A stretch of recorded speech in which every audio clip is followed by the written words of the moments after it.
டேய் பொம்பள பொறுக்கி ஓங்கி ஒலித்த இளம் பெண்ணின் குரலால்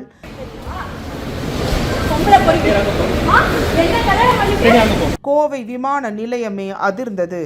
ஆர்ப்பரித்த இளம் பெண்ணின் கையை அருகே இருந்த ஒருவர் இறுக பற்றி கொள்ள அங்கிருந்து விட்டால் போதும் என்று சிட்டாய் காரில் பறந்து தப்பியது அந்த இளம் ஜோடி. கதறி அழுதபடி இளம் ஜோடி ஒன்றை மறித்த அந்த இளம் பெண் யார்? படித்த பெண்ணாக இருந்தும் இப்படி விமான நிலையத்தில் அவர் கதறி அழுது ஆர்ப்பாட்டம் செய்ய காரணம் என்ன?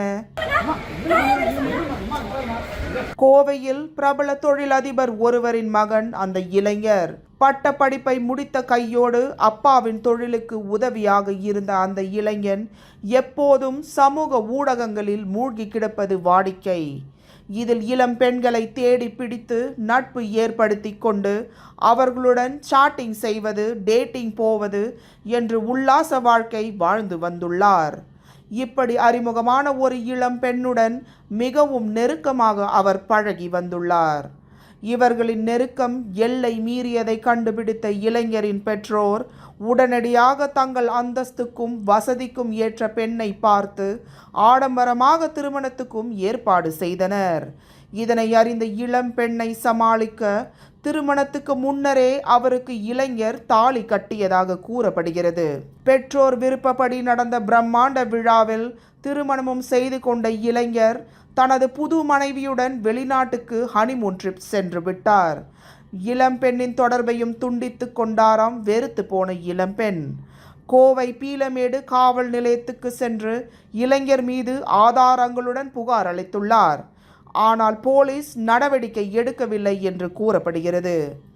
தன்னை மனைவியாக்கிவிட்டு வேறு பெண்ணையும் மணந்து கொண்டு ஹாயாக ஹனிமூன் சென்ற இளைஞர் மீது இளம்பெண் கோபம் கொண்டார்.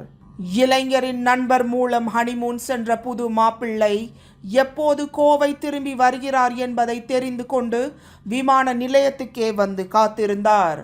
விமானத்தில் ஊர் திரும்பிய புது மாப்பிள்ளையை விமான நிலையத்திலேயே கையும் களவுமாக பிடித்து அதிர்ச்சி வைத்தியம் கொடுத்துள்ளார் பாதிக்கப்பட்டதாக கூறும் அந்த இளம் பெண். இவரின் இந்த விமான நிலைய ஆர்ப்பாட்ட வீடியோ வலைதளங்களில் வெளியாகி வைரலாகி உள்ளது. இளம் பெண் கதறி கத்தி அப்போது அங்கிருந்த போலீஸ் அவருக்கு உதவாதது ஏன் என்றும்